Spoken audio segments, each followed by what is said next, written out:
I guess we touched on the Wall Street Bets phenomenon. I want to dig a little deeper. Wall Street Bet has like created a whole new generation of traders. Like this is a new wave. This is like, and it's a wave. It's a titanic wave that's going on. And I really enjoy watching the Instagram posts of the guys in their boxers trading at home. Like, Mom, make me some pizza pockets, hey? I'm a millionaire. Those are fun watching. But how long can a strategy like that last for when 90% of the assets are controlled by 1% and the other 90% control the other 10%? How do they develop a trading strategy? Because GameStop went up to 600, but if people bought it along the wave, 200, 300, 400, and now it's at 100, they're sitting at a loss. What do? Diamond hands aren't really going to, make you diamonds of money if you're holding losses. How can the traders evolve to stay in the market, to make trading a reality rather than just a one-hit wonder? Well, I'll start with this one. I don't think that there's a lot of traders that are, been created, so to speak, in this in these conditions and what's happened and whatever. I think going back to our first topic, you have a lot of gamblers right here, right? To be sure, there'll probably be some people that come out of this, and this was their exposure to markets, and it interested them, and they dug deeper, and they become, great professional traders, but 99.9% of these folks are probably just gamblers there for the action, and it will fade away, and that will be it. But hey, we're getting another $1 trillion of stimulus, maybe. So got another round two, maybe. So yeah. how do they turn round two into something positive? Yeah, I mean, I take it as look, this occurrence with this Robinhood thing, this couldn't have happened. There's two things. One, to me, it's anecdotal evidence of some sort of a speculative frenzy, which does tend to occur towards the end of a bigger cycle. That's not to say that this is a day or a week or even a month or whatever, where the market all of a sudden tops and we go into some big bear market. But just generally speaking, this has all the elements there. I mean, it's like I was in, high school and college back when in 99 and stuff, but like, you got all the price rocket higher in these cryptocurrencies, and then this GameStop stuff, all that, it's kind of like the Beanie Baby stuff almost. I mean, my dad, who is a non, financial professional, he's sitting there on his tablet the other day asking me about marijuana stocks and cryptocurrencies, and he has never asked me about these things. I don't think it's coincidence, right? Retail gets interested, piles in towards the top, right? That's just how it works. At the same time, this crazy GameStop stuff and AMC and these other stocks, this wouldn't have been possible without the zero commission trading environment too, right? When something's free, people tend to kind of take advantage of it a little bit and overdo it. And that's what's happened here too. So, that's me rationalizing what's happened, I guess.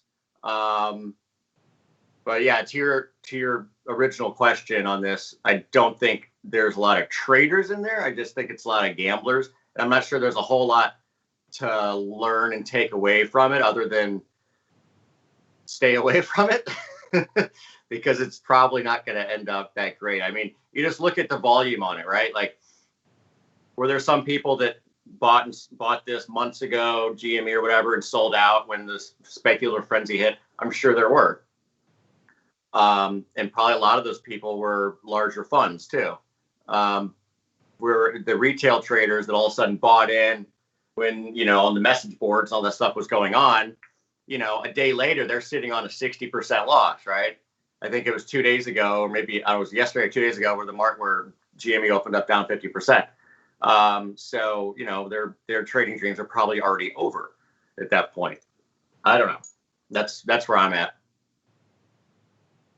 Yeah, I think my view on it, I won't have as much expert on the trading side of things, but my first instinct, Jamie, as yours was probably the mass of people on that forum wouldn't be what we would probably collectively classify as traders in terms of the professional sense. And there's probably a lot of collective frenzy in there, people jumping on through excitement and an opportunity. I actually read, I think the Washington Post did an article, I think either yesterday or the day before, and they quoted one of the posters on Reddit. Its kind of philosophy was basically win big or die, exclamation mark. That was kind of the mentality. Now, for me, that's not, as we were talking earlier, I'm not saying that's right or wrong, but for me, that's a great contrast to, and I actually wrote a little post about this, which is going out tomorrow, with one of my most successful hedge fund managers I work with, whose kind of mantra is consistent returns with low drawdown. So when you kind of combine those two kind of different ends of the spectrum, and you think about what that means for that person's kind of mentality, personality, the intentions, and how they're going to behave, it's going to be completely different. So I just wonder kind of, if you looked at who's on there and why they're on there, what the motivations and intentions are, I'd imagine there's a lot of people on there looking to make money fast, and in their mind, maybe telling themselves, and they're willing to lose money in order to do so. I'm not so sure the reality will be that when they actually have to solidify and take those losses, they'll be as happy as they thought they would be to take those losses. I mean, humans are not good. We are very bad at realizing what it's going to really be like in the future. We're always overly optimistic about how it's going to feel. So, you know, I might go, yeah, I want to win big or die. I'm happy to die. But in the moment when I'm dying, it's going to feel much worse than I thought it was going to feel. So that worries me a little bit. I think a lot of people will have jumped on the bandwagon. We know that's not going to be good. But what was interesting for me was maybe the timing of being in the pandemic. People are at home. A lot of people are bored. They're on their phones all the time. And it's this gamification. It's just like it's another game to play. And I think it's been almost like framed that it's so easy to do. If you go back to the olden days, it couldn't have happened because you'd have to buy a seat to be in the trading pit. Unless you were really keen, you weren't going to put down thousands of dollars to buy a seat to go into the CME and CBOT.